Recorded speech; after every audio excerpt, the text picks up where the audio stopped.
So welcome to everyone. It's absolutely fantastic to see we've got such a huge number of people already in attendance.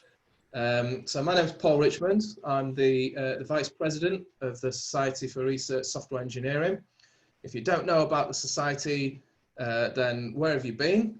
The Society is a registered charity since 2019, has the objectives of advancing the role of research software engineers and also to advance research which relies on development software. So if you're not already a member of the RSE Society, then it would be daft of me not to kind of push that right now while I have the opportunity. As a member, you can do a huge range of things. You can join our collective voice to support the role of RSEs. You can get early access to the RSE conference registration. There's opportunities for events, funding schemes and working groups. And importantly, you can stand for election as a trustee. And with elections coming up quite soon, I would encourage people to join now to make sure that you hear about this. If you're not aware of kind of the history of the RSE movement, I'm sure most of you are, given that you're applying for fellowships, but they're always been advocated for some time, and the term RSE was first coined in 2012 at an SSI collaborations workshop. Since then, the UK RSE Association was formed, and we've had an annual conference since 2016, every year except obviously for this year, but don't worry, we'll be back next year. So at this time, RSEs have been gaining recognition. A large number of RSE groups have been founded to support RSE careers.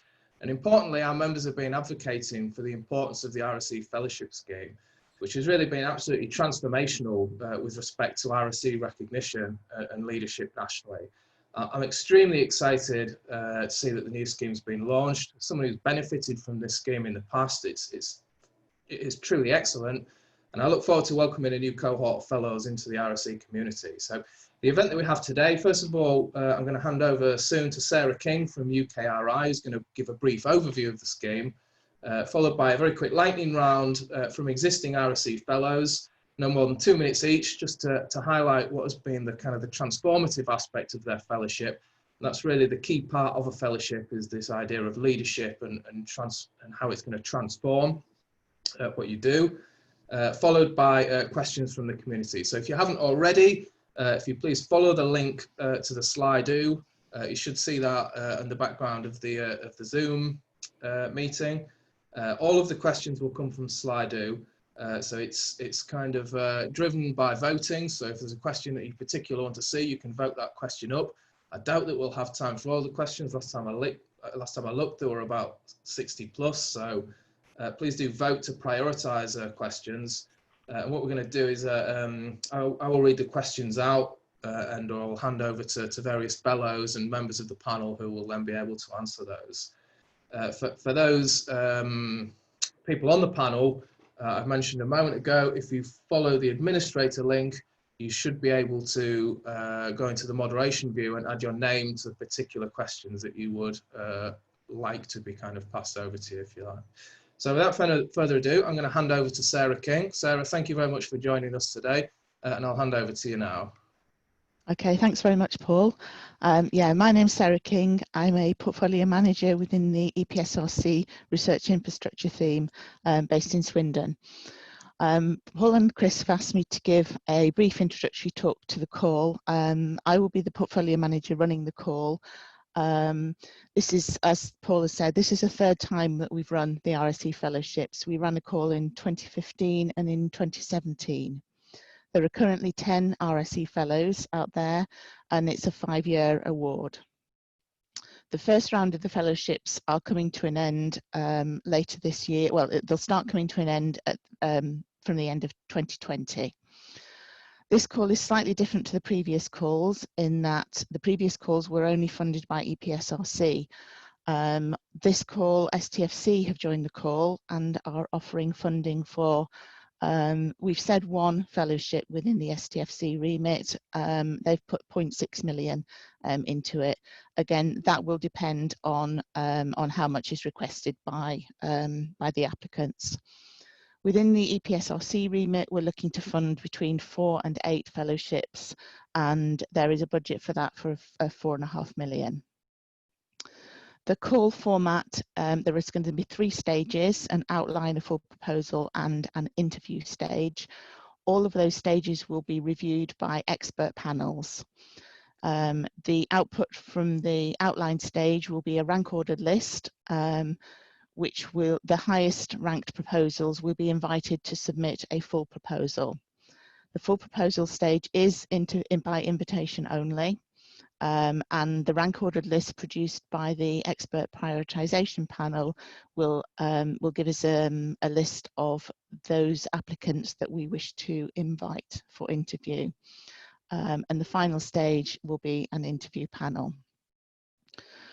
What we're looking for in terms of Research Software Engineering Fellows is we're looking for individuals who have got expertise in computational software development and engineering, who bring to research teams the essential skills that are required to develop, support and evolve the software that tackle the research challenges that are faced by the computational research team or teams, because some RSEs, they're not just dedicated to one team, they work across multiple teams.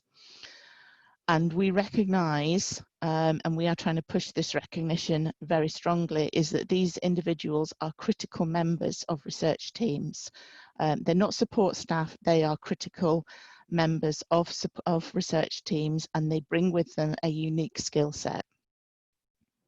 We're also looking for the RSE Fellows to be ambassadors for the RSE community, for the RSE role as a whole within their institutions and nationally as well. And we also look for them to have the potential to be a future leader in the research software community. We expect RSE Fellows to promote the widespread use of computation and software best practice to enhance and accelerate research outcomes, and also to further develop sustainable RSE career pathways. The issue of RSEs and the career pathways available to them is something that, again, we are trying to work on. It's something that we've tried to incorporate into this latest call, because for RSEs, their pathway remains very much underdeveloped in comparison to more established academic roles. And the RSE Fellowships provide an opportunity to improve this visibility and influence within institutions, within disciplinary communities, and we are hoping that they will lead to a more defined career pathway for the RSE role in computational research teams. What the fellowship is not, it is not a software development fellowship. If you're looking for a pure software development, software engineering funded or software engineering funding, what I would suggest is you need to look at opportunities that within our responsive mode. And also the fellowship is not a traditional academic fellowship. If it's a pure academic fellowship you're looking for, again, you need to look under the EPSRC standard fellowship schemes, one of which is an ICT theme. Okay, so to summarize, basically the call, what we're looking for applicants who know what good software engineering best practice looks like. They have a track record in communicating and being an ambassador for this best practice. We're looking for applicants who can articulate the leadership that they will bring to embed good software engineering practice into the institution, the community or the research fields in which they work. And we're looking for them to promote the role of an RSE. And the other thing, the current fellows have made great strides in community building, so that's probably something else we will look for as well. Okay, and that's it from me. Thank you. Thank you very much, Sarah. Appreciate that introduction. We're going to go around to the panelists in a moment so they can introduce themselves. I did neglect to say right at the beginning that this is being recorded so that the information can be made available after the event. As all of the attendees should have their microphones muted, this shouldn't affect you. But if you are a panelist or you do speak up at any point and you're uncomfortable being recorded, then you obviously stop your video or mute your microphone. Okay, so I think we will start in the order that people are on the Society's webpage. So we'll start with Alice Brett. Alice, are you there? Hi, yes. Fantastic. Hello, everybody. So I'm president of the Society of RSE, and in that capacity, I was involved in the selection process last time around for the RSE Fellowship, so I can speak from that perspective. I'm also head of the software engineering group at the UK Atomic Energy Authority, and we're, I think, this time around eligible to apply, so I'm thinking internally as well about how we go about supporting candidates who might want to apply.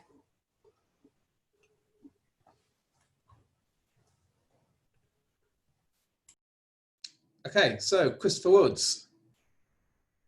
Hi, I'm Christopher Woods. I'm one of the first cohort of Epsrc RSE Fellows, and I now run the, I'm head of the Research Software Engineering group at Bristol. I think we're doing the lightning talks later, aren't we doing, Paul? Or Say again, Chris? is this the lightning talks part? Yes, if we could just give a quick lightning talk. I appreciate, sorry, Alice, I've introduced you to give a lightning talk and you said you weren't giving a lightning talk, but thank you very much for the introduction. I hadn't been asked to do a lightning talk. No, I'd rather put you on the spot there. A polite, short introduction, but yes, that was much appreciated. You can ask me more things later. Yes, so we will in fact do the lightning talk. So Chris, if you maybe start with the lightning talks then. Just double checking that I don't have to repeat myself. You're in the right place, don't worry. It's great. So basically, we're asked as the fellows to basically just talk about very quickly how the fellowship transformed our careers and our institutions or the areas we worked with. So essentially, the fellowship very much transformed my career. I went from being a serial postdoc as a research co-investigator on lots of 9-month, 12-month projects to being permanent member of staff at Bristol and running my own research software engineering group, which has now got like 7+ people in it. The biggest transformation, though, was really about going from a position where people didn't really listen to what I was doing to actually people now very much listen to my ideas and to the ideas of the entire RSE community. So it gave me the platform to go out and do things like join Epsrc Sat, join UKRI expert groups, contribute to working with the society, building communities of best practice around the research areas that I was working with. So for me, I found that it's an extremely transformational fellowship, and I do echo Sarah's words on it being, it enabled me to be an ambassador for RSE best practice. And I think that's what people will be looking for from the third cohort of fellows. Thank you. Okay, so next on the list is Jeremy Cohen. I am looking at the right list. Good, yes, Jeremy next. Yep. So hello everybody, I'm Jeremy Cohen. My fellowship is based in the Department of Computing at Imperial College London. And I'm also collaborating with Imperial's central RSE team as well. I think very much in line with what Christopher said, I'm just gonna highlight 3 key aspects that for me have been really transformative in the fellowship. And I think these are visibility, autonomy, and leadership. I think visibility is hugely important. Again, you know, somebody who worked as a postdoc for many years on lots of different projects, it's very difficult to gain that position of having some visibility in the community. So the fellowship has been hugely important in that for me.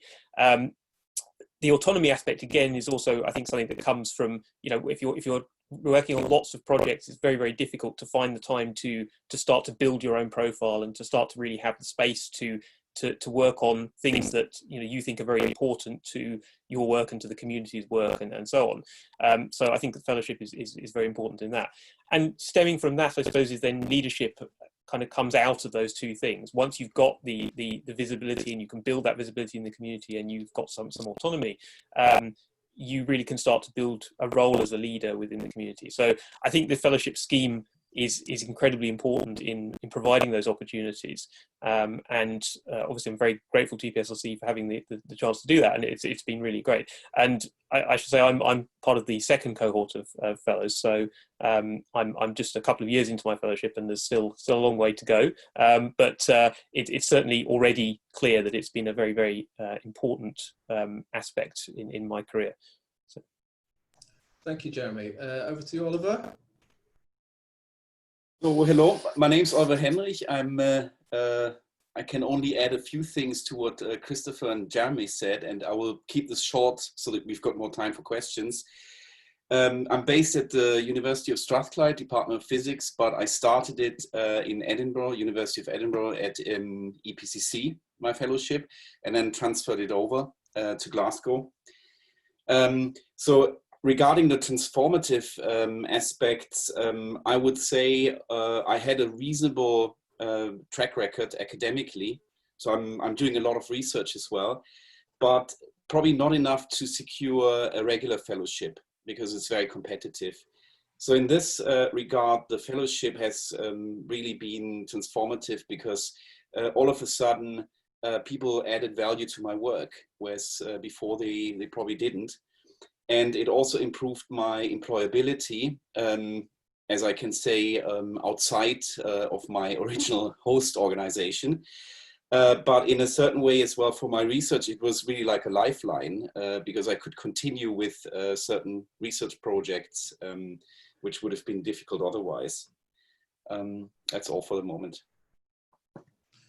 So I think I'm next. So my fellowship, so I'm Paul Richmond again. My fellowship's been aimed at embedding GPU computing.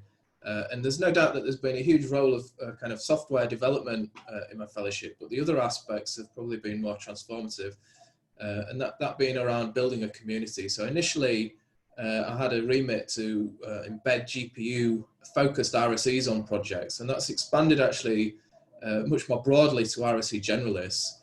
The fellowship's really facilitated me, along with working with another fellow initially. It's facilitated me to build a team which is having a much broader impact now on research than I could ever have initially anticipated. So the key to this has been having a sound operating model in which to grow an RSE group, so an operating and financial model. And really the fellowship's given me a platform that's given me the credibility to put that in place with the host institution. And now we're a team of 11. With the kind of the transformational impact really then is not so much on the software as much as it is on people. It's on the RSEs that are in my team. It's on the RSEs that are embedded within academic departments in the University of Sheffield who we support, and also on the community of kind of research developers at Sheffield that we work very closely with. And I think next on the list is Leila. Thank you. My name is Leila Mureșan. I'm in the School of Biology, sitting in the Cambridge Advanced Imaging Center, which is a small research facility focused on advanced microscopy. I am a second round fellow, and just a few things to add to what was said before. Visibility was really very, very helpful as a transformative aspect of this fellowship. It helps me plan my career in advance. Actually, on a personal level, the fellowship also helped me be aware of some of my blind spots, which I was not aware before. And probably Oliver knows the expression über den Tellerrand schauen, to look beyond the rim of your plate. So seeing the big picture, seeing what's possible, being offered the full network of RSEs to help you plan your career, make a better work, offer more service, and pretty much that's from my side. Thank you. Thank you, Leila. So Louise next. Hi, I'm currently a senior research fellow in the Composites Research Group at Nottingham University. I'm one of the first round of Epsrc RSE Fellows. And I think there are three areas where the fellowship's been transformative for me: career and project, and they sort of go hand in hand, and then within the university. I think I'm quite different to a lot of people who've talked so far, because basically I had about 20 years after my PhD where I didn't work in academia and came back to work on the TextGen project that I work on. And after about 4 years, I realized that I was basically at a dead end, because I had virtually no recent publications, and had basically realized that I've got nowhere to go. Most fellowships and things said, maximum of however many years since you've passed your PhD, and it was more than 20 years for me, so I didn't qualify for any of those. So when I read the fellowship call, I thought this exactly sums up my predicament, and applied, and it has been transformative, because it's enabled me to pursue the things that I want to within the TextGen project that I work on, but it's given me a career path. So I basically got promotion when I got the fellowship, and the outcome for me in my fellowship will be that I will move into an academic post at the end, as I'm more on the research end of fellowship. And within the project, it's given me the ability to make contact. So I took a workshop in America last year, which I wouldn't have been able to do before, and extended the reach of the project. Within the university, when I got the fellowship, there was absolutely no concept of what an RSE was at all. And so the fellowship has enabled us to spotlight that. And I was involved in putting together the proposal for an RSE group. And although I'm not actually in the RSE group, we do now have an RSE group, which is growing. And the other thing that it's enabled me to do is build a software research network, which is a community of researchers in the university who are focusing on software development. So it's enabled me to do those things, which have hopefully been transformative.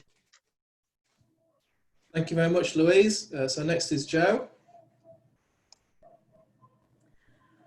Hi, my network connection is a bit unstable, so I apologise if you have problems. So I'm Jo, and I'm at the University of Leeds, and I'm writing software for novel forms of imaging.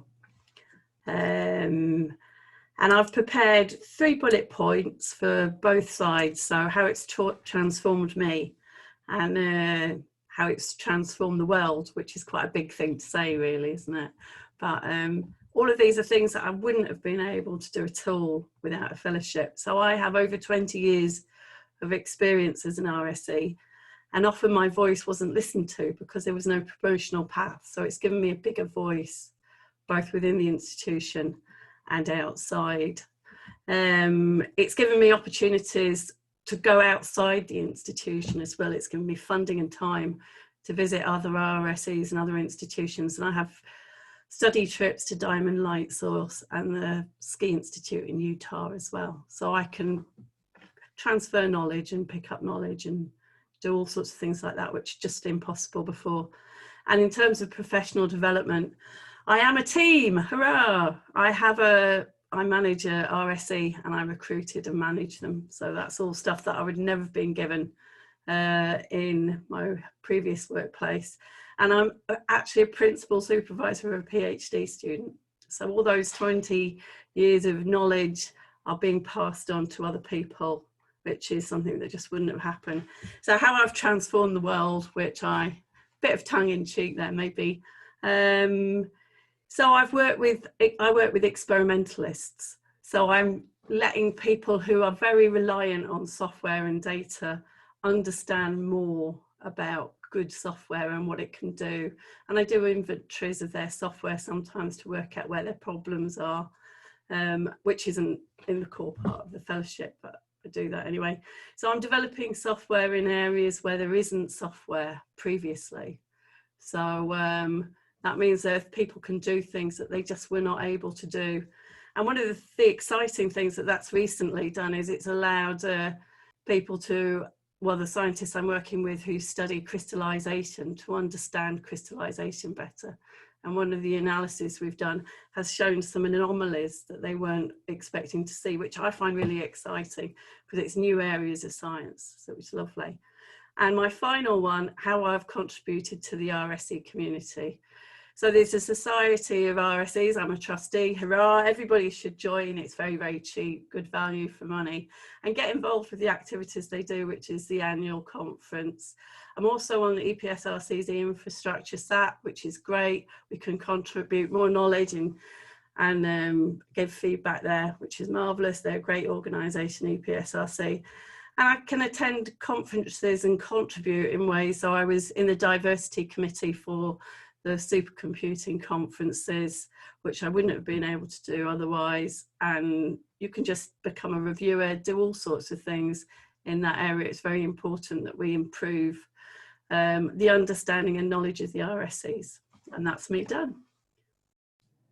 Thank you very much indeed, Joe. So last but certainly not least is Phil. Oh, thank you. So my name is Phil Hasnep. I'm based at the University of York and in the field of materials modelling.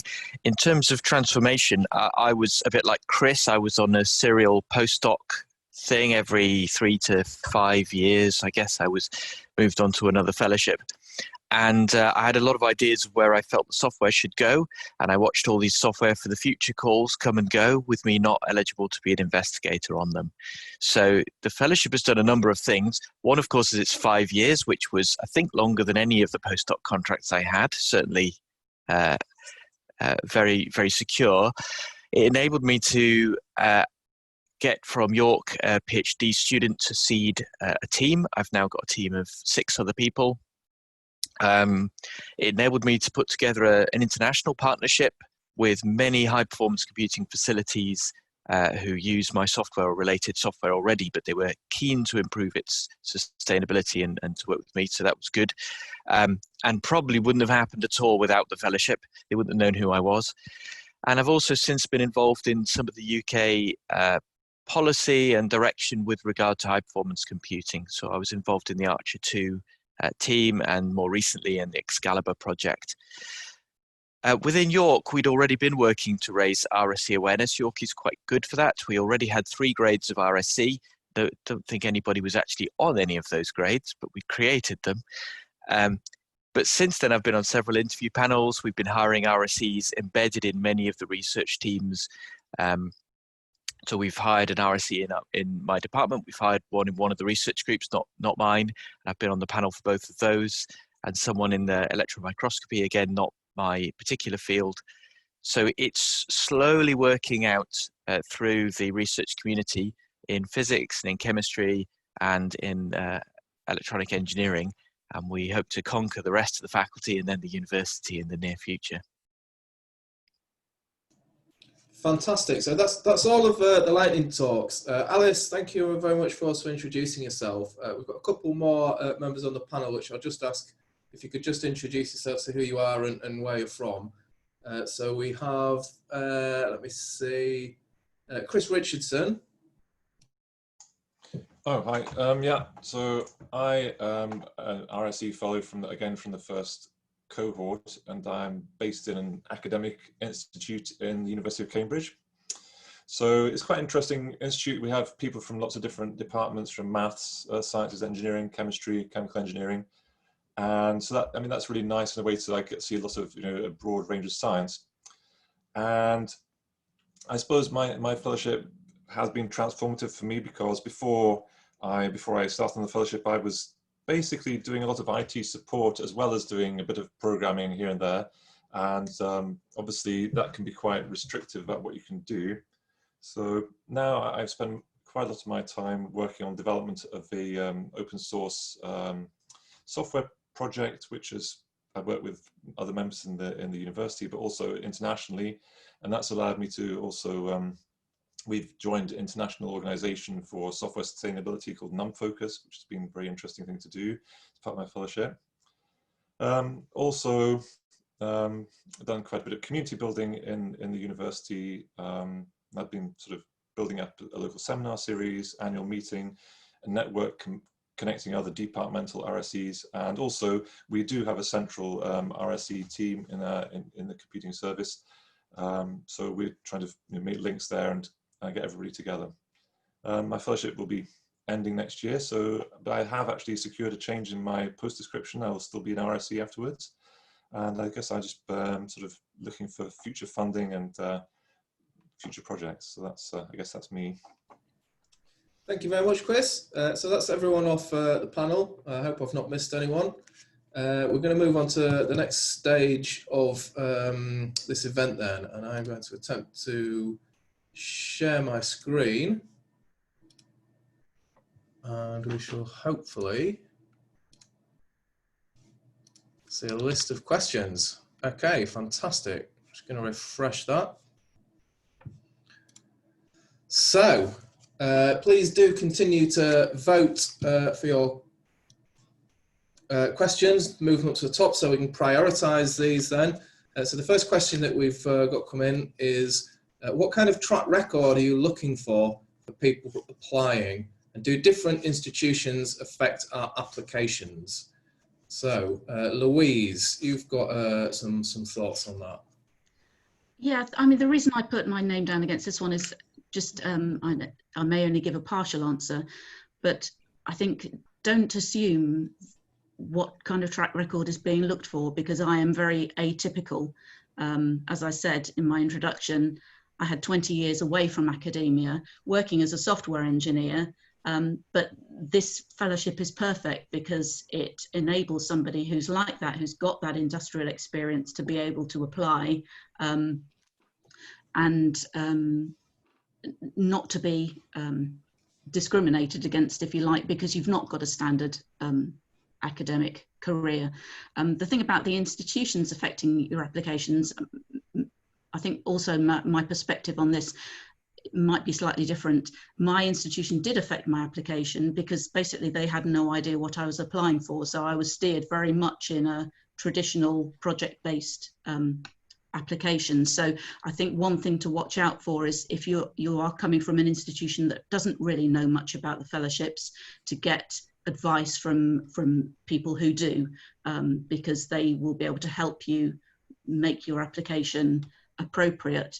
And also there's a very big thing in this round of applications about support and your institutional support letter. So you need to work really closely with them. That was just the thoughts that I had on that. Maybe hasn't covered everything. That's great, Louise. Sarah, is there anything else that you want to add from UKRI's perspective on kind of institutional support there? In terms of institutional support, I mean, I would agree with Louise. It's definitely worth contacting the existing fellows as well to see the sort of institutional support that their experience of institutional support, and go back to your own institution and just make them aware of what they can do, what's out there, and what sort of support they can provide. In terms of a track record, absolutely, we are not looking for pure academia, people who are coming straight through the academic path. We are looking for a broad sort of like range of applicants. As it does say in the core document, we are looking for people who wish to re-establish after career break or other period of absence from active research. Industrial experience is also taken into consideration as well. So yeah, you know, we're looking for across the board as much variety in some respects as possible in terms of applicants. Thank you very much, Sarah. I suspect that there are probably some more focused questions about institutional support, but I know that Chris Woods has got some strong views about institutional support. So maybe Chris, is there anything you'd like to add to that? Yeah, so literally just rejoined because my laptop decided to crash. Okay, so we're on the top question, and then what kind of track record are you looking for people for applying? I think we've covered quite a lot of that, but also, and do our institutions affect our applications? I think the institutional support will be very, very important. So I remember from refereeing or being on the panel from the previous time, there are applications, you'd read a set of applications and it was clear that an institution would use the same letter for every single applicant, which basically showed a lack of commitment and specialisation for those applicants, and actually it came out quite poorly and was noted by the panellists. I think it's important that the institution and the applicant work together for a shared vision for how this fellowship is going to actually move forwards. So I remember with my one, it's not the fellow comes up with an idea and then gets the institution to agree to it. It really is a negotiation between these two parties. And so the institutional support letter should show the institution's side of that agreement and that partnership. So yeah, and I'm very pleased actually that this letter is now part of the outline stage, because I felt last time that because it wasn't in the outline stage. There wasn't as much thought from the institutions when people were putting together their full proposals. Excellent. Thank you very much, Chris. Is there anyone else on the panel that wants to comment on that question before we move on? Okay, excellent. So the next question that we have then is, as I suspect most RSEs, I'm currently employed to do software for others' research, and I wondered if or how that would work with this fellowship. So perhaps Alice, would you like yes. to comment on that? So I think, to answer this, I was just checking again the criteria, and it is, as I remembered it from last time around, the thrust of this. I think the thing to note is that your proposal, like the primary criteria on quality, talks about the novelty or utility and relevance to the identified stakeholders. So in that case, you're in a position where the stakeholders might well be the kind of people that you write research software for now. So you're in a very good position to understand their needs. And you don't have to be proposing sort of novel research in that domain under this proposal. You need to be proposing a sort of quality program of research software engineering and related activity that would support high quality research in that area. So really the difference between being an RSE already working to support other people's research and the independence that a fellowship gives you is the opportunity to have your own vision and to exert some leadership, so you can build on what you've learned in that role to take something forward that would possibly never be funded under an individual research grant, but that would be really widely beneficial to transform some particular domain, some technical specialism that you have, or maybe something within your organisation. So it's an opportunity really to see a way that you can bring about that transformation, and you can build partnerships with the researchers that you work with to give the evidence that it will in fact support this high quality research and complement UK research programmes. Okay, thank you very much, Alice. So maybe Jeremy, have you got any thoughts on that? I think, I mean, really just to very much agree with what Alice has said, and I think that in terms of you know, the work that people are doing at the moment, it's very much the case that if you're working in an RSE team or if you're working on existing projects, many people are going to be in this position, and so really. You know, if you do apply for a fellowship, and if you're successful in getting a fellowship, you find that there is an opportunity to continue with work that you've been doing for others, but obviously very much that should be in line with your kind of program of work and the plans that you have for the long term. So I think, yeah, I think certainly you know, the two are clearly compatible, and you know, existing links that you have with other people are important. Certainly from a personal perspective, that's been very important for me. You know, the links that I built up through work that I was doing for other people and through projects previously have been really important in taking things forward in the work that I'm doing now. So yeah, I think that, you know, it's very much the case that that the work that you're doing for other people at the moment, if that's the kind of thing that you're working on, it can be extremely important in how you go forward with your work. Okay, Jeremy, thank you very much. Do any of the other panelists want to comment on that particular question before we move on? Please bear in mind that if you raise your hand, I can't necessarily see it because I'm in present mode. So if you're on the panel and you'd like to comment, please do just shout up. I add one quick thing to Alice's point. Chris. I mean, quality is very important, obviously. I mean, research quality is obviously the driver of all of the funding, which comes from the research councils, but I would caution, don't be over ambitious. So I remember with one application that I saw last time, the person was proposing something that was completely unrealistic. So creating a tool which would enable all software to run on all computers that have ever been made. And their application kind of failed because even though it was a fantastic candidate, what they were proposing was wholly unrealistic. So please do be ambitious, but also ground it in the things you are doing now, the evidence that you can achieve what you're proposing to achieve. Okay, thank you, Chris. So the next question that we have then is, what's the best place to find a list of current fellows and their project descriptions? So, do you want me to answer this, Paul? yes, go for it, Sarah. Okay, the best place that I found is to look on grants on the web. Now, it's not the easiest of places to search, but what I've done is I've sent Claire a list with the 2 links for the 2015 and 2017 panels, and you can access from there. So if Claire can distribute those post the webinar, that would be good. Excellent. So I would also add that the RSE Society has got a web page, particularly for the RSE Fellows, which shows each of the fellows who's been awarded. So you can link through to a profile, and some of those go to grants on the web, and some of them go to personal profiles as well. So I think between those 2 places, there's a lot of information that you can find. SSI as well. There are some SSI interviews with people and sort of character description, so to speak. So I noticed in the background there's a few people potentially raising hands. I can't see that because I'm in present mode.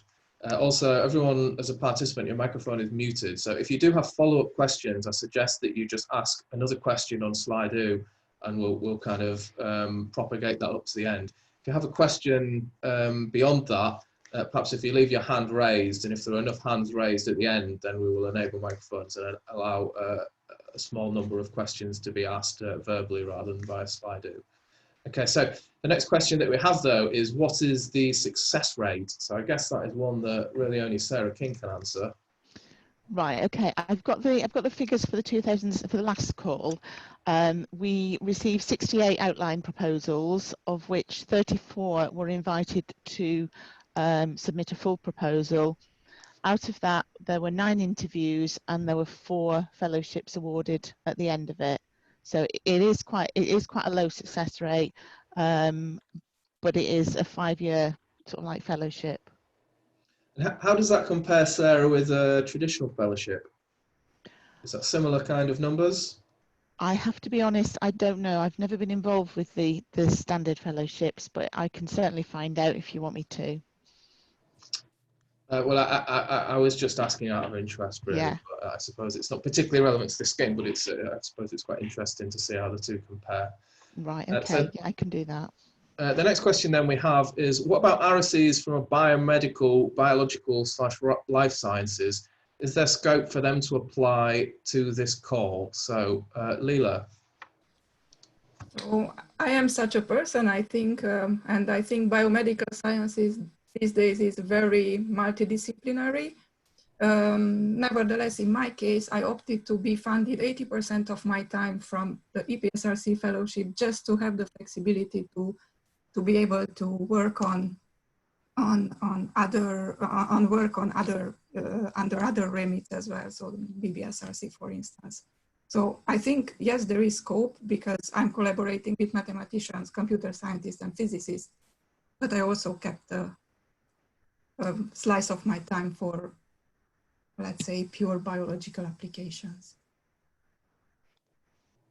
Do any of the other fellows want to comment on this question at all?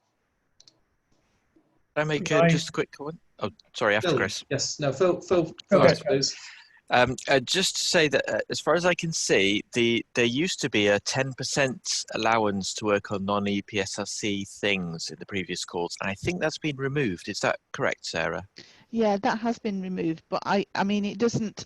I think Leila's completely correct. That I think as long as whatever you're asking for is primarily within the EPSRC remit, and with this call as well, the STFC remit, then I think it's eligible.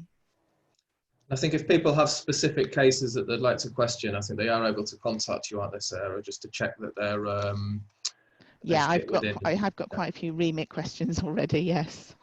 And actually, on the remit question, I had a semi-evil one. What if someone applied under 50% EPSRC and 50% STFC remit?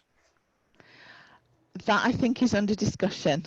Okay. So I can see that we've had a follow-up question come in as well that says about if it's something that, so would EPSRC dismiss something that would be explicitly funded by BBSRC instead?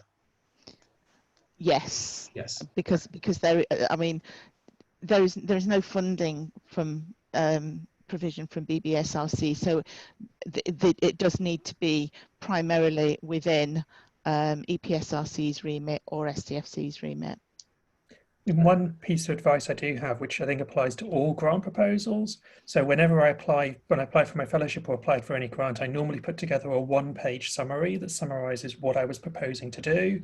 And I normally send that to the person at EPSRC or other research council who's running the call. And I just ask, is this in remit? Is this what you're looking for? And that way they can quickly bat it away. So we're not wasting each other's time if I've misjudged what the remit is. Thank you, Chris. I think that's a very good idea. So the next question that we have then is how to negotiate a permanent position within the university. So Chris, you've put your name against this one. And I suspect this is going to come back to a strength of support letter. Is that correct? Partly. So it's how you persuade the university to support you. So for me, it's very much, a research group is a small business within a university. And the way I did it was essentially build a business plan, which showed the income that I was expecting to gain for the university over a period of years and the routes by which I would be gaining that income. And because I had track record and because I knew the contacts and who to talk to within the university, I was able to then present this business plan up through CIO, PVCR, etc. And ultimately, if you look very profitable and you're making more money for your university than you cost, then no university will get rid of you, because why would you get rid of a profitable person? So I think you do need to have that kind of very focused idea of how you will contribute to the university. And it's not just about how they will give you something, it's a negotiation. And then the other side is really understand the strategy of your university. So your university will have its own goals, its own things that it wants to do. And if they give money to you or they give a position or time to you, that's an opportunity lost from them giving it to someone else. So you have to understand how you will fit your career within the aspirations of where the university wants to go. And then when you echo that to your PVCR, head of department, blah, blah, blah, they can then see that actually what you're presenting is an easy way for them to achieve their goals as well. And so it becomes almost like an offer they can't refuse. Okay, so I can see we've had a follow-up question asking about current recruitment freezes may make this process a little bit more difficult to transition to a permanent position. But I tend to disagree with that, actually. That you're not asking the institution to create you a permanent position now, you're asking for them to transition you into a permanent position at the end of the fellowship. So they're not obliged to kind of put any money forwards necessarily, other than kind of contributions in kind. Until the fellowship completes, possibly in 5 years' time. And I would add to that from Paul, within Bristol, there are lots of things that we would like to do that we suddenly now can't do because of lack of money. What we're finding is the clever people who want to apply at Bristol are looking at those things and going, actually, the fellowship would enable us to do those things. So it's actually an opportunity for the university to have things they want to do done without having to put their own money towards it. So maybe it'd be nice to hear from some other members of the panel, perhaps how they went through that process of getting a good letter of support. So beyond just this negotiation about permanent position, but how they went through that process of getting a letter of support. So maybe Oliver or Joe or Chris, do you have any comments on that? So yeah, I can say in short, I didn't really get that level of support, and that almost killed the application. Yeah. So what I got was a paragraph that said I'll be entitled to be reviewed under a fellowship conversion policy, which is basically something that the majority of fellows is not converted. It's many institutions that have too many fellows, independent research fellows, they operate policies like this. So I was told by someone who was on the panel that the level below my level of support was you can look at the website, there are jobs and you can apply for it. But I mean, everyone can do that. So it's really crucial to get this. And I think along the lines of what Christopher said, it comes down to like how you are embedded in the political landscape and how you show your personal value.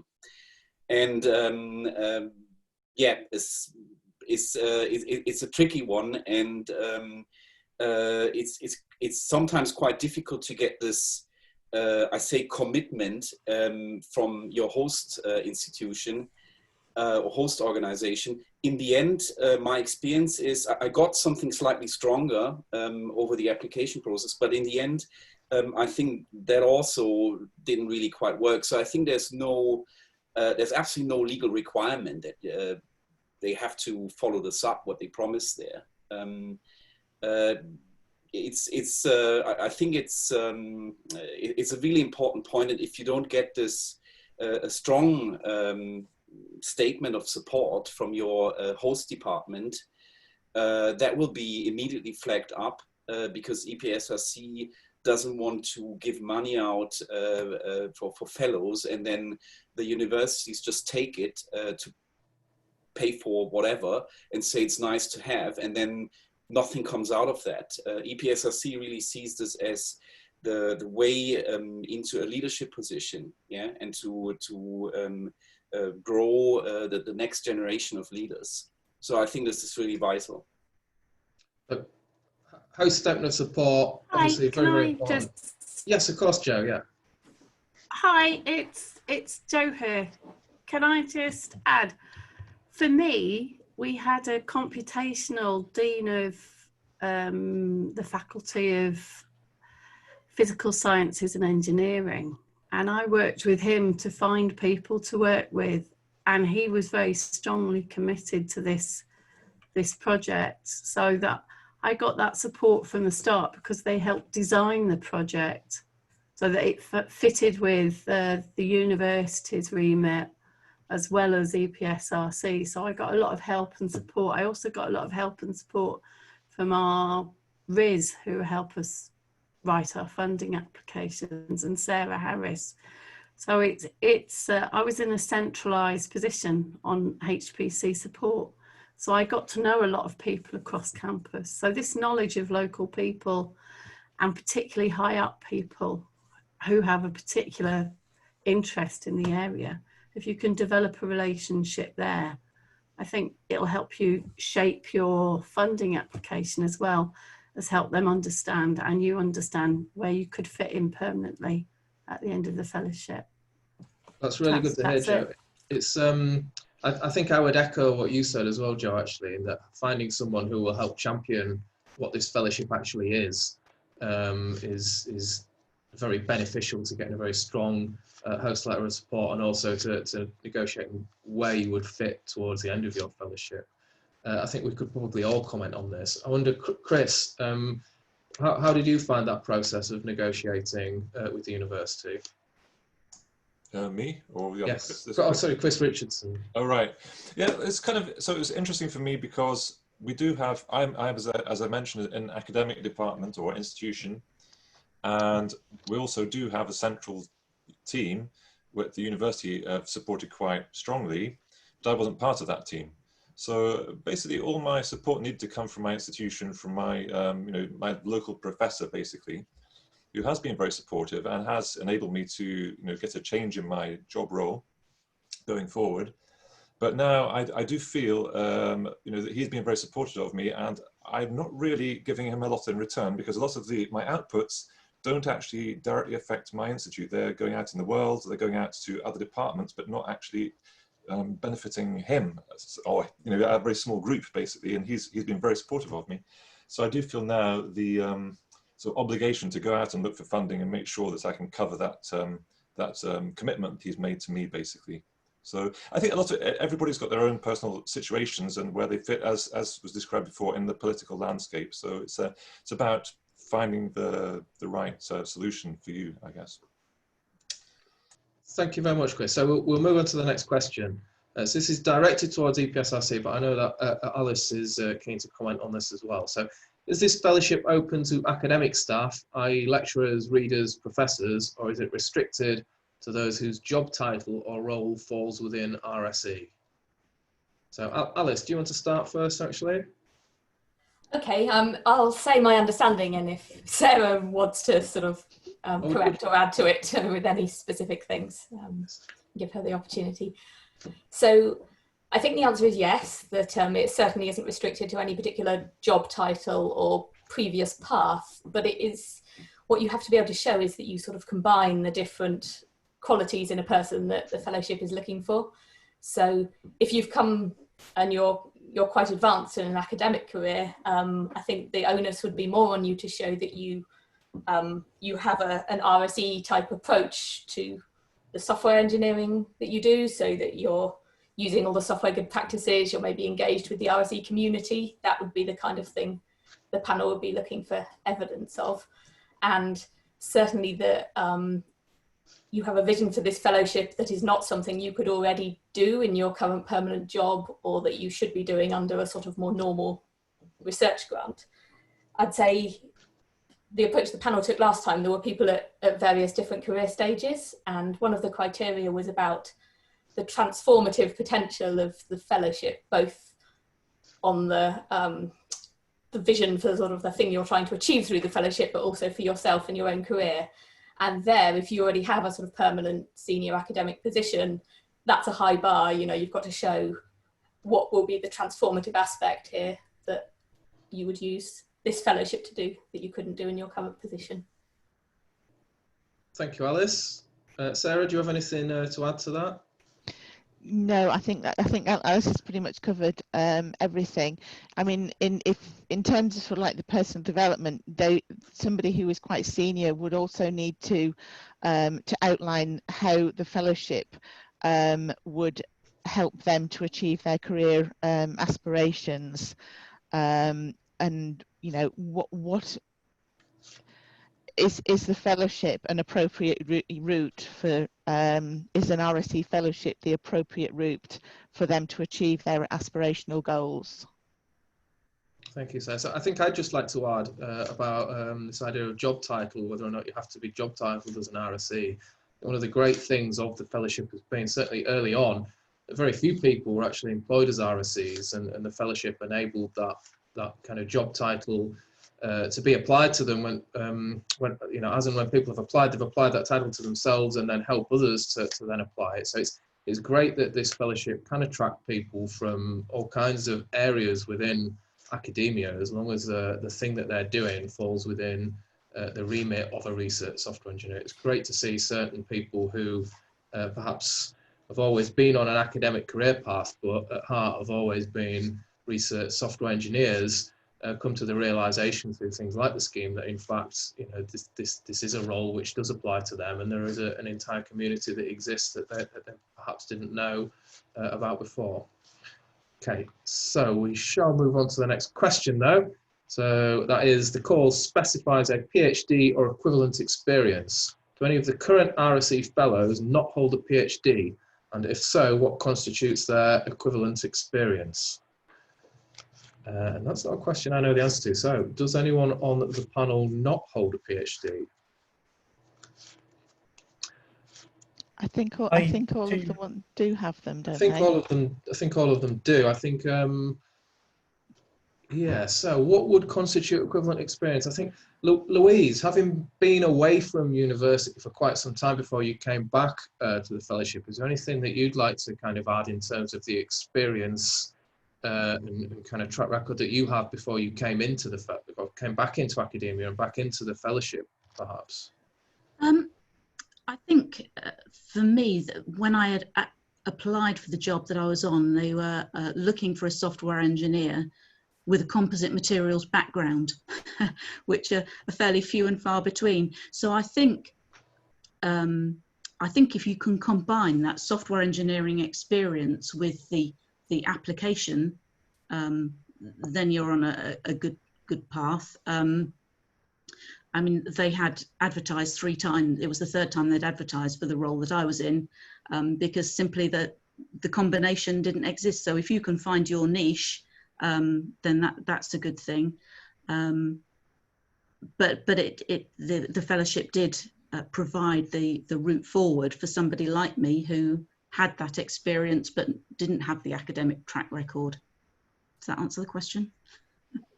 Yeah, I think if I can just add, yeah, I think industrial experience is sort of like is equally important. It is equivalent experience, and you know, we are looking at sort of like a much broader set of candidates, broader set of applicants. Yeah, I think it's important to say really that it is about research software engineering. It's not just about someone who's got software engineering background. So I think having that scientific background is really important, obviously. I'm glad you said that, Chris. The key kind of word here is research software engineering, right? Mm-hmm. PhD is, you know, it's an excellent way of demonstrating that you're familiar with that process and that research environment.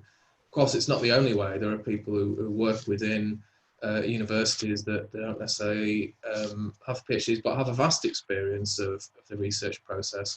Or likewise, you know, people from external, from outside of universities may be very familiar with that research process, depending on kind of what it is that they currently do. But yeah, the key is that it's a research software engineering fellowship and not just a software engineering fellowship. Yeah. Okay, so we'll move on to the next question then. So the call states that the host organisation must provide a mechanism for fellows to transition to a permanent role at the end of the fellowship. What would be a satisfactory mechanism? So maybe Oliver or Jeremy, been a little bit quiet. I'd love to hear from you. I can provide a brief comment on that. Yeah. I mean, obviously, it's difficult to give a generic answer. Obviously, what is satisfactory? I guess Sarah can probably comment on what EPSRC's view of that is. But I think from an institution's perspective, I think it comes down to very much what Christopher was saying earlier, that you know you have to have a method through which you can provide value, and that would give you some means to transition to a permanent role. I think, you know, whether your institution already has a well-developed RSE activity, or whether you're an institution that has not so much in terms of RSE development at the moment, and you're trying to develop something new, will make a big difference about what that mechanism is, and you know how that can be realised. But I think ultimately, you know, the key there is the transitioning, obviously, to a permanent role, and that permanent role will depend on very much on you know, the program that you put forward, and whether that is something to develop a group, or something where the role would involve managing a team or running a team, or whether it's something more focused on other aspects of RSE that may have a slightly different focus. But clearly, you know, there are many different types, I think, it's fair to say, of kind of permanent roles within the RSE space. So I don't think it's so much about the mechanism itself. It's more having a picture about where you want to get to and what that role would look like, and being able to kind of provide a program to get to that. I don't know, Sarah, whether you have any sort of further comment on that.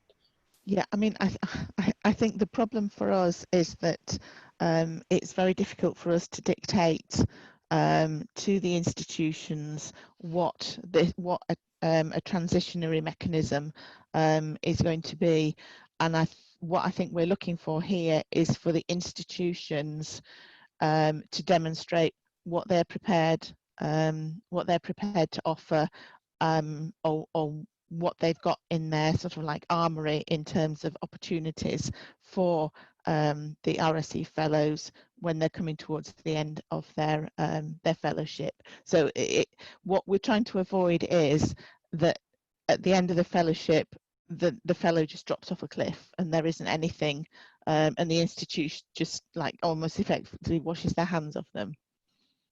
I think it's a very interesting approach, Sarah, because it puts the emphasis back on the institution and the fellow themselves to demonstrate that leadership of how the career will progress beyond the end of the fellowship. I think what might be quite interesting is to hear from a few of the other fellows about what they're intending to do at the end of their fellowship, and what the institution kind of has identified as a path for them. So perhaps Leela, could you possibly share some insight into that from your perspective? About my transition after the fellowship. Yeah, so I have a lot of support. I am in a small research facility which is focused on microscopy, and I get a lot of support over there, and we are sort of in the middle of rebranding and repositioning our center. And actually, okay, unfortunately, because of COVID, now everything is a bit halted. So this is, okay, I think I'm not the only unfortunate person in this situation. But this is one of the possible paths for me to create a sort of software focus group inside the Cambridge Advanced Imaging Center. So this is my big hope for the big dream for the future. Yeah, I don't know if this sort of answers the question. It is a sort of RSE-ish group inside the small research facility construct. Yeah. Thank you very much for that, Leila. So, Joe, you're also quite closely aligned with the academic side. Would you like to comment on this at all?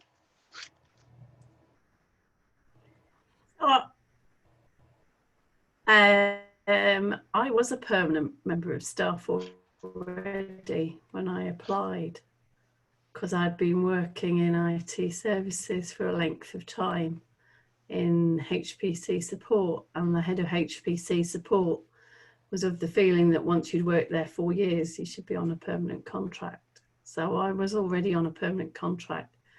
So then the negotiation is very different once you're in that situation, because professional staff tend to have a different set of contracts and things that they're bound to. So officially for the fellowship, I'm seconded from IT services, and I would go back to what is their research computing facility and RSE team now that they've built it up. But what I like is being very close to the point of innovation, which I think is slightly different to being academic. So I like being embedded there right in the science, and I think that would be more easily done if I could develop a research group within the School of Computing, which is where I currently am. We also have a big experimental facility called the Bragg Centre being developed at Leeds, which aligns with my interests and what I'm working with. So to have a group that's aligned with the Bragg Centre, which is across the faculty rather than in any particular school, either of those two things would be, well, all three of those things would be good to me. So I've got 3 possible mechanisms, and I'm working on having my own team where we're looking more at the initial point of an innovation.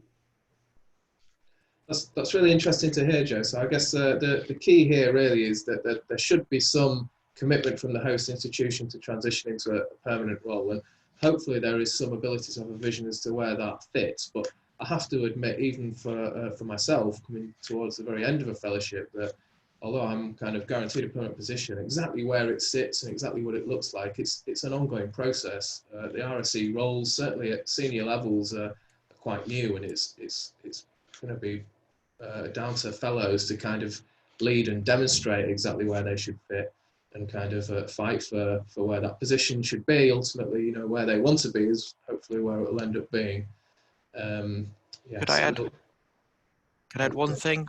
Yes, Phil, please do. Yes. So I think we're all struggling because it's a vague statement, and deliberately so, because it's supposed to be tailored to you, and of course it will be tailored to the institution as well. But I won't name names, but I'm aware of one large institution in the UK that has a habit of supporting fellows to the tune of, if a suitable post comes up, we'd be delighted if they applied. And I would suggest that is not a suitable, strong host support statement, and that the RSE fellowships in particular are looking to support people. Not just the work, not just the field in their institution, but the actual people. So it needs to look like they care about you and your career and the career of RSE people. I'd love to say they need to actually care, but we probably can't enforce that. But it certainly needs to appear that they care. Yes.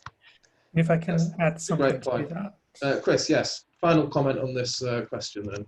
I think I was very lucky and I had very strong institutional support, and it was very explicit in mine that they said, we're employing him to build an RSE group, and at the end of it, he'll be employed as the head of RSE, which has been followed through. But it was then the onus on me to build the business plan to show how I would be gaining the research funding and the teaching funding and all of the other funding to do that.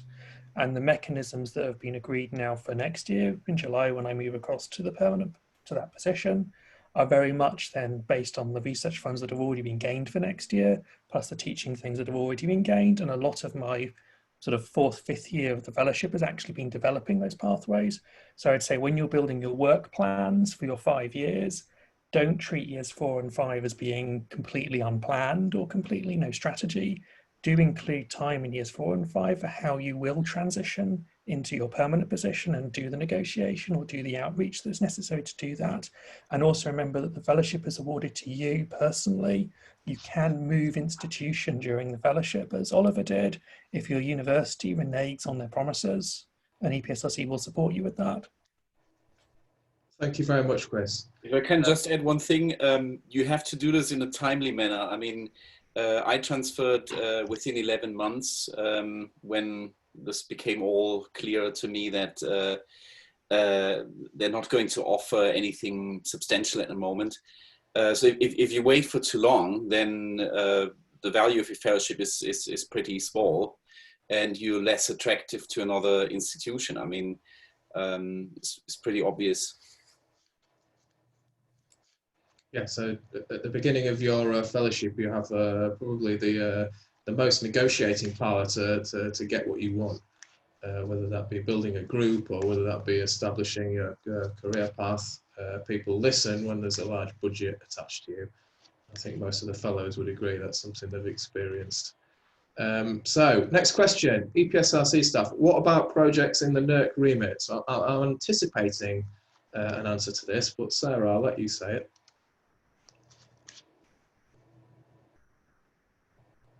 Hello, Sarah. Mute. There we go. Right. Ah, there we go. So I was trying to unmute it. That's all right. Yeah, no, on this call in particular, we are looking for predominantly within the EPSRC and STFC remits. We are aware that there is interest from the NERC community, but at this point in time, this call is being run within EPSRC. Moving forward, there is a move to have a much more cross-council UKRI-wide fellowship, but we're not running. This isn't what this is at the moment. We will evolve to something like that in the future. Is there any? I'm putting you on the spot again, Sarah. I must apologise, but is there any estimate as to a timescale on that? No. No. Okay, that's fine. I feel I should ask anyway. We'll move on to the next question then. So my computational methods are physical and chemical. My applications are biological. Any advice on how computational research fits into the EPSRC remit of this call or for this call?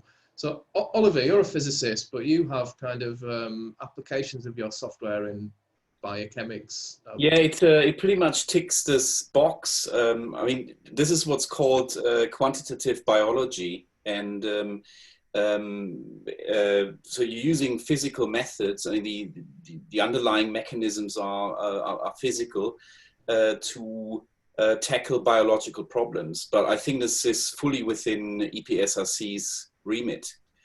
I don't see any problem with that. Biophysics, for instance, biological chemistry, these are two growth areas, in fact. So you need to make clear how the software is going to help to address these questions from quantitative biology, biophysics, biological chemistry. So I guess as long as the application areas are within the EPSRC's remit. Does anyone else have any comments on that? Anyone else span those kind of boundaries? I mean, just to say, I mean, I come from the computational chemistry background where my applications were very much in sort of biological modeling of proteins and drugs. I was very much linked with CCP Biosim, and CCP Biosim is an EPSRC CCP. So I think if you're working in the CCP Biosim remit, by definition, you're working within the EPSRC remit. Okay, Yeah, I don't see this as an issue. Leila, you've put your name against this question as well. Do you have some comments on this?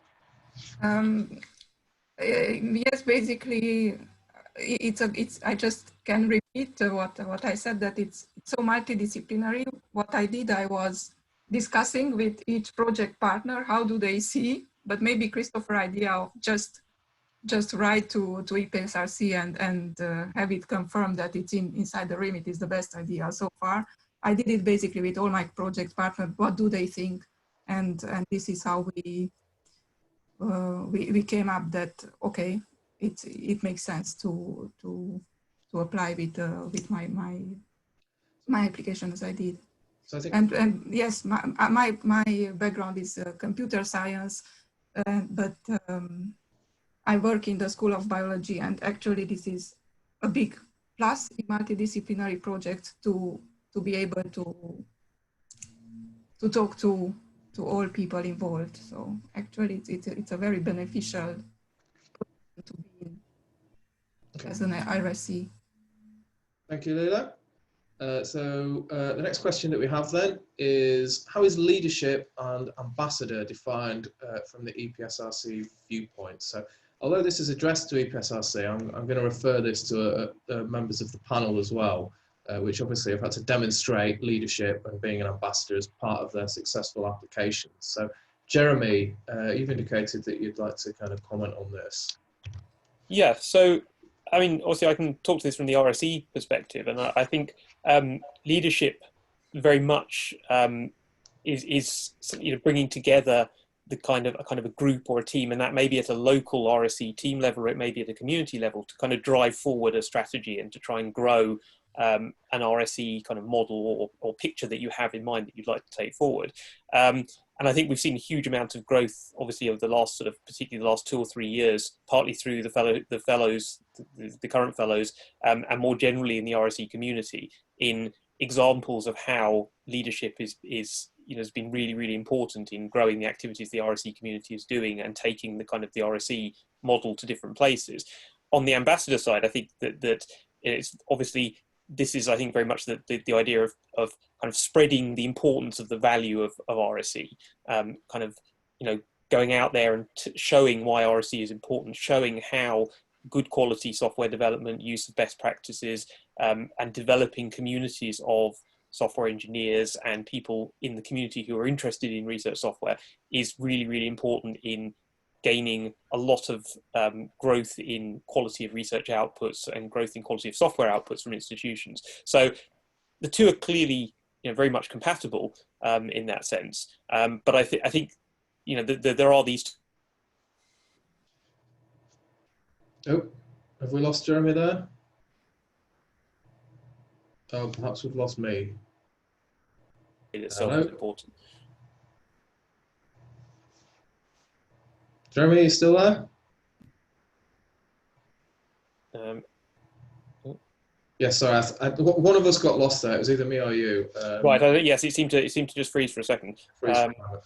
I think we got most of that though, Jeremy. I think what's particularly exciting about your fellowship is it goes beyond your local institution. Right? It's looking at regional leadership, and I think that probably is what helped make your fellowship case stand out.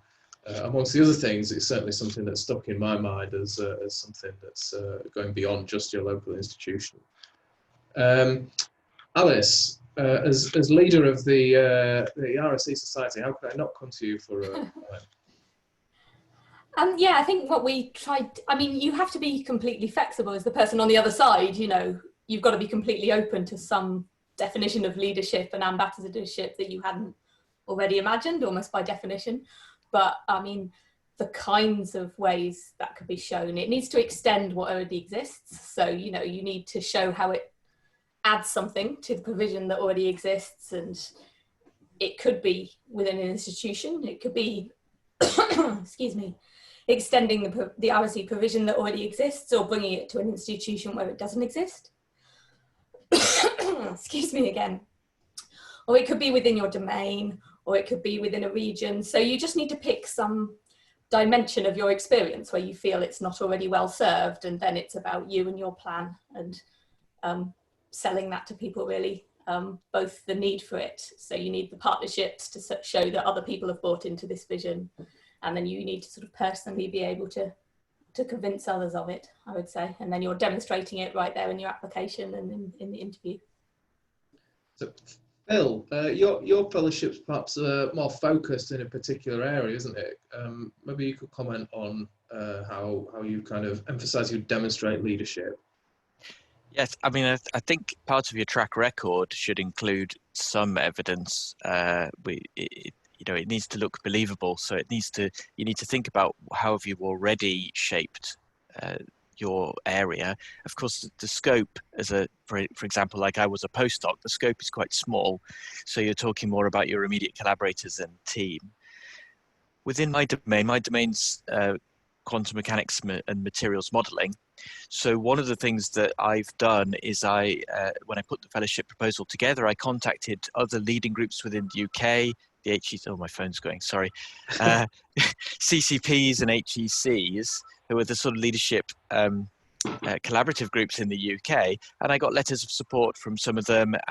They promised to engage with me, work with initiatives. We have a developer conference in the field that we could contribute to, that everyone could contribute to, that I arranged down in UCL. So there's a lot you can do. One of the things that I particularly wanted to focus on was things like sustainability. So not the software development itself, but the user interface and how we really think about this software and pushing it out to people who are not computational scientists, as I am, but just experimentalists who want to understand what they're actually observing. So there are lots of ways that you can be an ambassador for RSE, even in communities you might not necessarily think of as doing the RSE or not doing the kind of RSE that you do. And you can think about that when you're putting the proposal together. You don't need to wait for the fellowship to start. I thought of one point I should have added, if that's okay. Of course, Alex, yeah. Sort of carrying on from what Phil was saying. One part of it is the opportunity to employ another member of staff on the contract. And so part of the leadership is that people leadership side. And whilst I think it's true to show that you need to show that you have a sort of aptitude for that. So maybe some amount of supervision in whatever form or mentoring that you've had the chance to do, but also maybe a plan to develop yourself in the sort of management leadership area as well over the course of the fellowship, and to sort of become a good manager of that person. And because part of it is a vision for developing RSE career paths, you need to take the career path of that other person you employ on the grant as seriously as your own career path, and show that it's not a sort of dead-end disposable role that you're creating there, but something with its own career path. Yes, I think this idea of demonstrating leadership and having evidence and track record to back up that what you're proposing as part of your fellowship is achievable is kind of really important. What strikes me is the kind of the breadth of things that we've heard there. So we've heard about leadership in terms of community, we've heard about leadership in terms of a particular software and particular domain.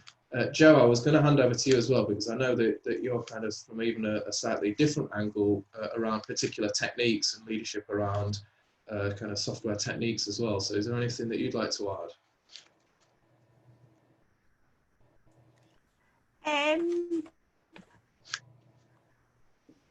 Not really. I would say that with leadership, there's a lot of different viewpoints on what that is, and it doesn't necessarily match up to being a woman very well, and you do have to stand by your principles and push forward what you think is right, and that is what you need to demonstrate in your application to show that you have that ability to do things even when they that are for the greater good of the RSE, I think it's very important to have people follow you. It's not just about how good you are, it's having people follow you, and evidence that people have actually taken notice of what you've done is very important. So rather than saying that you've set up a network, to say that you've got a network and there are a certain number of people and how they're engaged with that network is part of the demonstration of leadership. Is that what you were looking for, Paul? Yeah, that's good. It's good to hear that you're kind of mentioning advocacy there, and the idea that people are kind of will follow. So I think we'll move on to the next question then. Can I just say the question was asked to EPSRC staff, so give Sarah. It was actually, yes, and Yeah, completely Paul, Sarah off there. So. Okay, what I would say, I would direct potential applicants to look at the assessment criteria in all 3 stages, because in the outline it describes what we would be looking for the SIFT panel to look at in terms of leadership and advocacy in the outline panel. And in the interview panel, there are assessment criteria for leadership, communication and ambassadorship, and I would just direct applicants to just have a look at those when considering what they want to demonstrate in terms of leadership and ambassadorship. I'd say likewise, your own university research officers should be fairly well equipped to highlight what leadership kind of constitutes in terms of a fellowship. So they may be slightly less aware of it in terms of the particular RSE fellowships, but certainly more generally in terms of leadership, they should be able to give you some ideas. I want to highlight as well the fellowship channel on the RSE Society Slack or UK RSE Slack channel. All of the fellows are on there, so if people do have questions, you know, one great way is most of the fellows are quite happy to receive kind of further questions. So you can go on there, and if you're not sure, you can reach out to an existing fellow who may be able to give you some guidance as well. I think that's true of all of the questions that have been raised. If there are kind of follow-ups as well, I would encourage people to go on there and ask questions. We'll move on to the next question, which is just very quickly changed. Is the fellowship to pay salary for the awardee, or can it be spent differently? How is it usually spent? So Sarah, I'll come to you first so that you can kind of lay out the rules of engagement, if you like, in terms of spending. Okay, well, salary is one of the items that you can spend the money on. I think in terms of how can it be spent differently, I think this is I'm not quite sure what the what options they're thinking of in terms of how it can be spent differently. So I did see a question that came up that was asking about if I'm already employed by my host institution, I don't need to cover my salary, could I spend it on employing someone else? Yeah, I don't know whether that really is in the spirit of it. I would incline to agree, yes. I mean, I think the criteria said you have to spend between 50 and 100% of your time on it. And I suppose the assumption is that it would be funding that 50 to 100% of your time. I guess the difficulty with if your salary is paid by an institution rather than the fellowship is that you are employed rather than being on a fellowship. So if the institution's goals change and their ambitions for what you should do may change, then you're at the mercy of the institution, and you can't necessarily enact the plan that you have within your fellowship. So it would be unusual to not cover your own salary on the fellowship. Certainly, if you have a permanent position, kind of going back to that towards the end of the fellowship and having a plan for that would be sensible. One thing that sometimes came up in host statements, I think, was if they're effectively recovering the cost of your salary, how are they going to use that recovered? And some people have, you know, committed to fund PhD students or to, you know, fund another post from that recovered salary, which maybe partially supports the fellowship or something like this. So they can use that as to strengthen the statement if they are getting that salary back. Yes, that's a very good point. Does any of the panel want to comment on that, on unusual ways they've perhaps spent parts of their fellowship budget?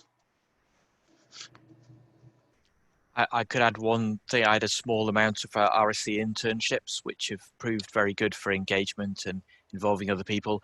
It's a tiny amount of the pot of money, but it's actually had quite a lot of impact. It's often the way.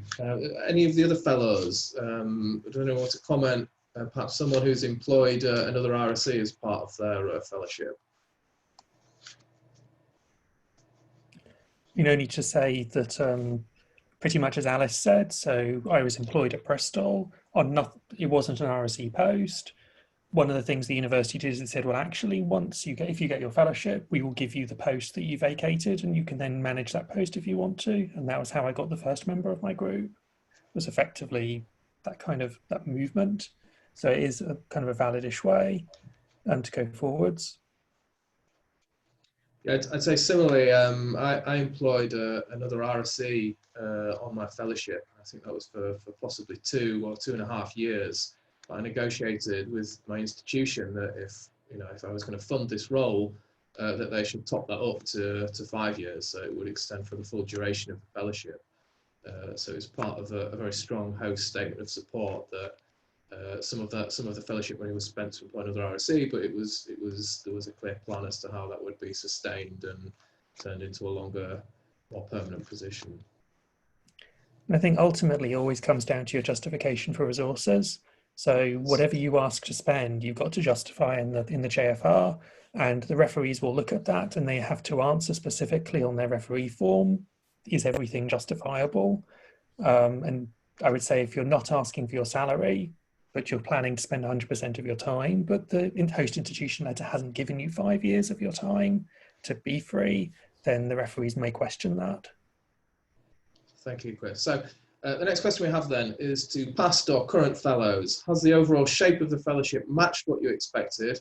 How have things changed since you've become a fellow?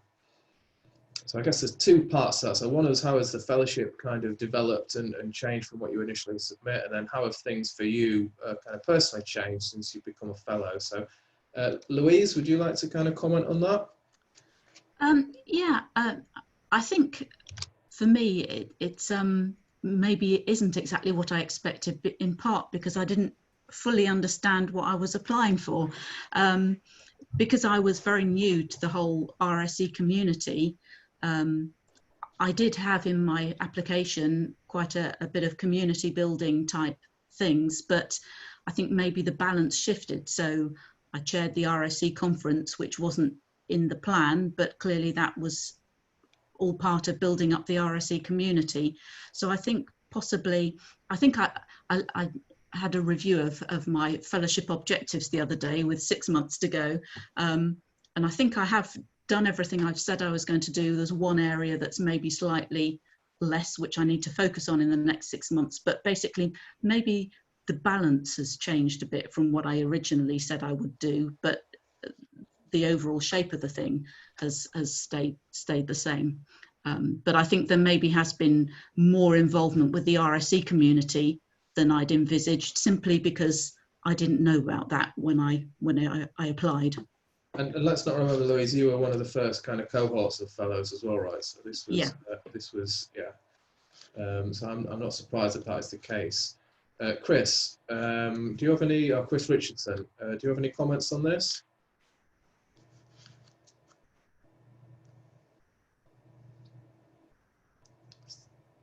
Possibly we've possibly lost Chris. But Chris Woods, I can see that you are quite keen to answer this. In fact, I think most of us would like to comment on this. So Chris Woods, what are your views? I would say it has changed. So when I first applied, the people advising me said that it's not a fellowship where you're going to spend the time coding in a hole on your own. It will be going out and managing and everything else. And I would say as the 5 years have progressed, it's become ever more managery.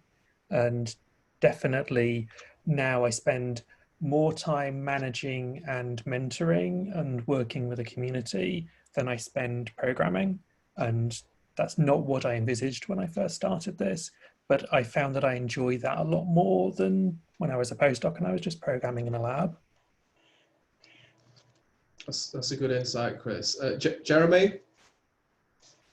Yeah, I was just going to make a comment on sort of community side and say really that, I mean, I think the the overall shape of my fellowship so far is actually very much in line with what I'd originally expected. Now that might be partly because I'm not even halfway through yet, and I guess, you know, as time goes on, there's more chance that things will change in terms of the balance and so on. But I think one of the so far the sort of take homes for me has really been not to underestimate how much time community related work takes. And it was very difficult, I think, when originally working on you know, preparing the program, to really understand that, even having done some of that work prior to the fellowship anyway. I think, you know, it's as communities grow, the amount of kind of work that it takes to maintain them and to grow them further and whatever is really, really great. And so I think that was something which perhaps has been a little different to what I expected. But yeah, broadly, I think at the moment, as I say, things are pretty much along the lines of the plan. And a lot of that actually comes from the fact that you have this autonomy and this kind of flexibility to drive things in the way that you want, from, you know, based on the plan that you've put out, which was something very new to me from having previously been on projects all the time and so on. So, yeah. Thank you very much, Jeremy. And how about Phil? Yeah, I sort of echo what Chris said. Actually, I'm only 2 years in, but I'm already finding I'm managing people doing RSE work at least as much as doing the RSE myself. I think more, and that I would also say plan for success. Have a plan B, but plan for it to work. So if you've said to your institution you're going to spearhead RSE work and shape policy, then be prepared to spend some time doing that if they do listen. As a very small example, I'm only 2 years in. I've been on 4 interview panels and I've chaired 2 of them for RSE people, none of whom are in my team. This is other people approaching me because I'm one of the kind of the RSE people at York, and that takes time. It does, but it's important. So we'll move on from that question, I think, then, unless Chris Richardson's back. No, I think we might have lost him. Okay, so the next question that we have then, and perhaps just before I ask this, if I could just ask the rest of the panel if they just have a quick skim through the remaining 88 questions that we have, and see if there's anything particularly they'd like to pick out over the last kind of 15 minutes of this webinar that somehow hasn't made it to the top, but they feel is vitally important that we ask. So if you just maybe do that while we move on to the next question. So to the fellows, if you have hired someone as part of your fellowship, how did you integrate them into your project? And what have you learned from being a manager? So Chris Woods, I can see you're keen on that one again. Yeah, so I was just scanning through the other questions. What I've learned from being a manager is actually advice that Neil Shuhong from the SSI gave to me, which was my job is to create an environment in which I wanted to work. I may not be allowed to work in that environment myself, but my job is to create that environment. And I've learned that as a manager, it's so rewarding to see the people you're managing doing well and thriving and listening to what you say, but then challenging you and learning different things and you learning from them. So very much in terms of integrating into projects, yes, I had original projects and I had ideas of what I was going to do on my fellowship. I hired people in, but then it was like a negotiation between myself and the person I'd hired in terms of matching their skills and mentoring them. And you co-evolve the projects then. And what I've learned is that a lot of what I said I would do on my fellowship, I actually ended up doing by hiring people and growing a group that would en masse do those things. So I think I feared being a manager when I started my fellowship, and I was like, no, I don't want to be a manager. Why can't I just be a programmer all day? Whereas I've now reached the point where actually I think managing is so, it just multiplies everything you can do, and I find it very, very personally rewarding. I would echo that, Chris, and say also you continue to learn. You learn slightly different things in being a manager, and there are different challenges that perhaps you wouldn't have anticipated earlier, but there are support networks for that, and the RSE Society kind of Slack channels are fantastic. There's also the RSE Leaders Network, which the Society support, but it's an independent network for RSE leaders. That's people running groups, that's people on fellowships, anyone that would class themselves as a leader, really. They're a fantastic resource. I've certainly found that I've got a lot from conversations with colleagues, some of which are kind of on the panel about some of the challenges of being a manager. Yeah. Does anybody else on the panel want to comment particularly about how they've integrated perhaps someone from their fellowship into their projects?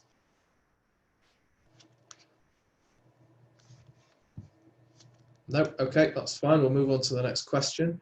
So to EPSRC, what will be the composition of the EPSRC assessment panel in all 3 stages? What expertise the reviewers will have, skills and job title. So I know for a fact that, well, I was on that panel last year, as was Christopher Woods and Alice Brett. Sarah, do you have any comments on how that panel will be made up? Yeah, the panel will be made up from we'll have sort of like RSEs on the panel. We will have RSE fellows or people who are leaders of the groups.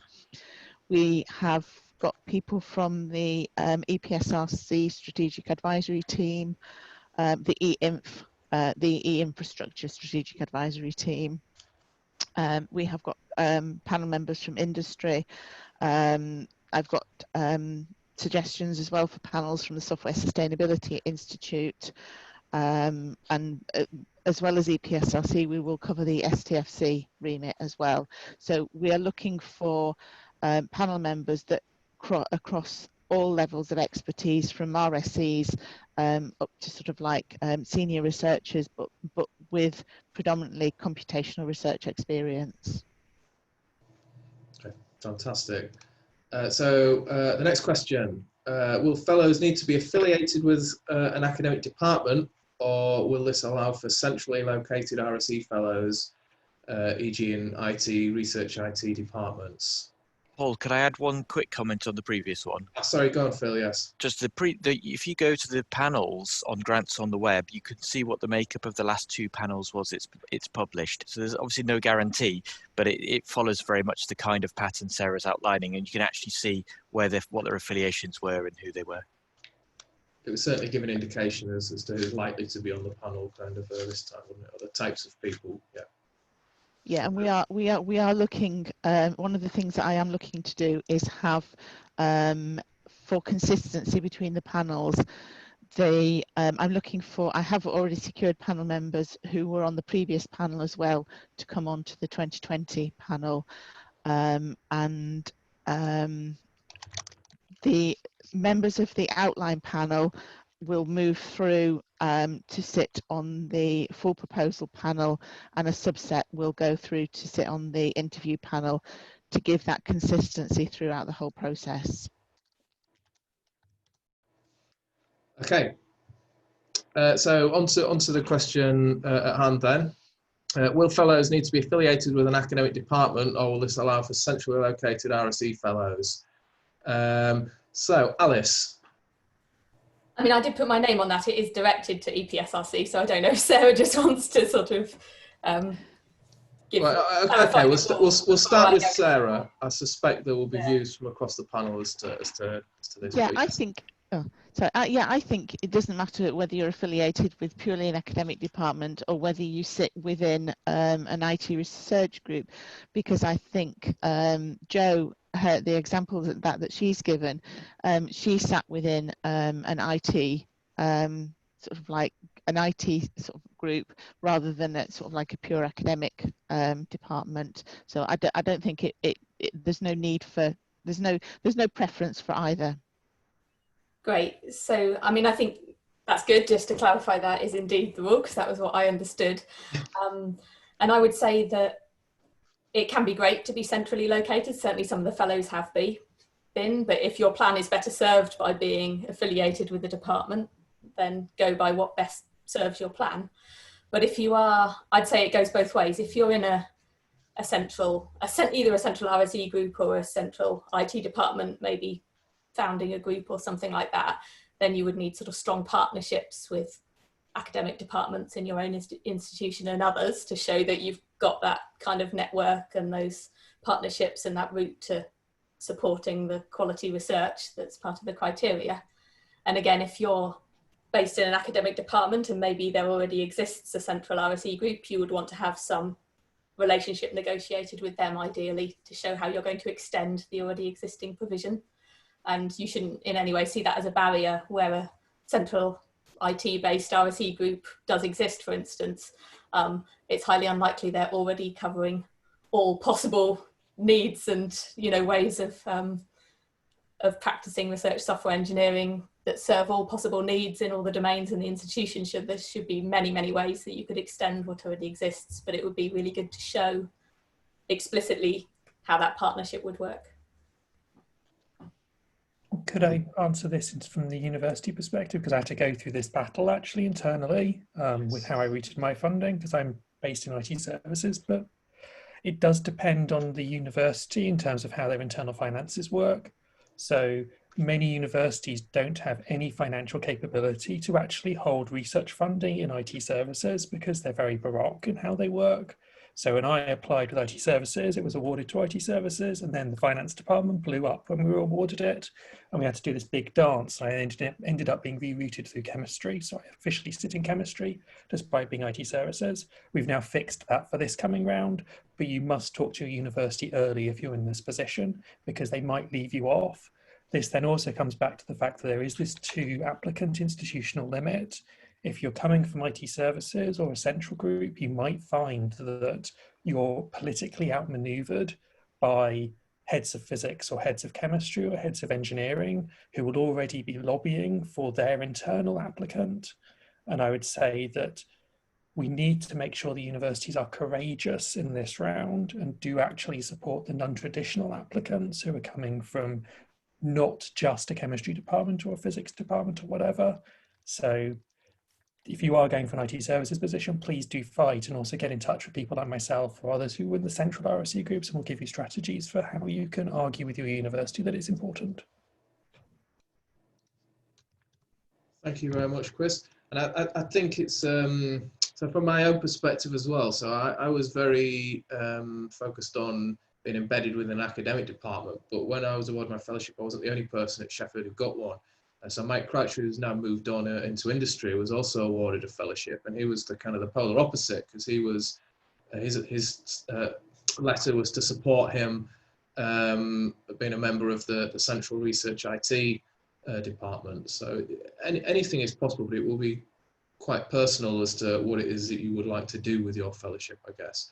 Does anyone else have any comments on this? Okay, so we'll move on to the next question, which is a really great question because it's one that I put on there. And that question is, can we have a postdoctoral level equivalent RSE Fellowship call? Or actually, this is something that I sent through to you a little while ago, Sarah, that said, if not, then is it possible for someone with perhaps postdoctoral level equivalent experience to apply? So this is, could someone apply for this fellowship for say 2 or 3 years and have a lower set of expectations as to track record and what they would have to demonstrate? Yeah, I mean, the fellowship is open for all career stages, and what the applicant demonstrates or puts in their application will be considered, and it will be considered on basically on their on sort of like on their experience and what they put in the application, and also their vision as well for what they plan to do. So someone who was perhaps not got the same level of experience as some of the kind of existing fellows when they've applied could say apply for a 2 or 3 year thing, which would obviously be kind of slightly lower budget and a bit more modest in ambition, as long as they had a clear vision and it was deemed excellent by the panel. That would be permissible. Yeah. Yeah, because it does say, we do say that the fellowship is up to 5 years. Yeah. So there is sort of like, there is flexibility to ask for lower. And what we've tried to do is we've tried to move the RSE Fellowship closer towards what we're asking for within the EPSRC standard fellowship. And that's something that they have these career they have 3 separate tracks for their career stages, which is, and they start at a 3-year postdoc. So is there then a minimum that someone could apply for with this fellowship scheme? I think 3 years possibly is is the lowest we would probably look at, taking that from the standard fellowship. The postdoc for a standard EPSRC fellowship is 3 years. Okay. And the early career and established career are 5-year fellowships. Thank you very much for that. So the next question then is a postdoc who doesn't have a strong academic track record suitable for applying for this fellowship? So Oliver, you have volunteered yourself for this question. Yes. I think it's probably your best opportunity. Yeah, I have to say, because when you're looking at say classic early career fellowships, I mean, people often have a super impressive track record, at least the successful people that I personally know as well. So here's the problem that I've been fighting with all the time, and I'm still kind of fighting with it. It's trying to find this balance between research output in terms of papers, publications, invited talks, and so on, and creating the infrastructure to actually do this research. If you don't work with community codes, you are the only person who's creating this infrastructure. It's nobody else. So I think this is probably the best thing you can apply for, because it takes this into account. That said, we spoke briefly about this before the webinar started. There's no guarantee that your host institution will consider this in the pre-selection. They might go for metrics and key performance indicators and just think like, well, this is a fellowship. We just take the people who've got the most impressive track record in publications, and that maybe is not the right person to go forward with this application. So this is a problem that is at the institutional level, and there's little that we can do to solve this. I mean, but I'd say this is generally a very good profile for this fellowship. I guess as long as they are demonstrating that they can lead in research software engineering, I guess is the caveat to that, right? So we have very quickly running out of time. We have only a couple of minutes left. On the panel, is there anyone who very quickly would like to add a final question or anything that they feel has not been covered that hasn't been covered so far? Now is your chance to speak up. I would just say that Chris, go on then. Yes, Chris. I really hope that the university, so if any research officers listening to this call, that you appreciate that if you're looking at pure academic metrics like number of papers published for your internal SIFT, and you're ignoring that this is an ambassadorship and leadership for research software engineering, which is different, I would say probably you're going to choose the wrong 2 applicants to go forwards. So please do look at the panel makeup and look at the profiles of the existing fellows and really ask yourself the question, are the 2 people I'm putting forward looking like leaders and ambassadors in research software engineering as opposed to traditional academics? So I really hope there's some courage, really. And if you're an applicant in a university and you feel you fit the profile and your university is going to be very close-minded in terms of who they'll put forward, please do talk to us now. And we're quite happy to go and talk to your research officers and say, look, this is how these universities are doing it, and they're successful in getting these fellowships. So learn from us. Okay. So, as well. Yes, very quickly. When people talk about publication lists, think about research outputs. Feel free to list software there. The universities will save papers. Ignore that. Add released software too. You're in control. This is part of your first steps of leadership. Mike Croucher very famously in his application under publication said, I've published nothing, I've helped hundreds of people. And I thought that was the right attitude, although very brave to write that on the application. Okay, thank you very much. Then, so we have reached the end of our kind of allotted time. We still have over 80 questions, so obviously we're not going to get through those. What I would do is just refer you back again to the UK RSE Slack channel, so you can find that through the slide that's come up now via the Society's website. If you go to RSE_fellowships_2020, most of the fellows that have been answering questions today will be very happy to take questions on that Slack channel. If you are from a research office and you have questions, of course, contact Sarah, but likewise, I think the RSE Society, we're very happy to kind of provide clarification if you reach out to us. I think that the general message that I would like to put out there is that the existing fellows, the Society, the SSI, we're all kind of happy to kind of help to make sure that this scheme is as successful as it potentially can be. So please do reach out to us, even directly if you would like.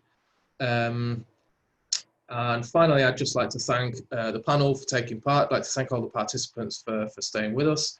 We still have 132, so that's absolutely fantastic. I'm sure some of them will be catching up with this because it was recorded. So thank you all to the panel. Thank you also to Claire for doing a huge amount of organisation behind the scenes, and thank you to Sarah from UKRI for participating as well. And I think with that, we shall end the webinar. Thanks, everyone. Thanks, Paul. Okay, thank you. Thank you. Cheers. Thanks. Bye.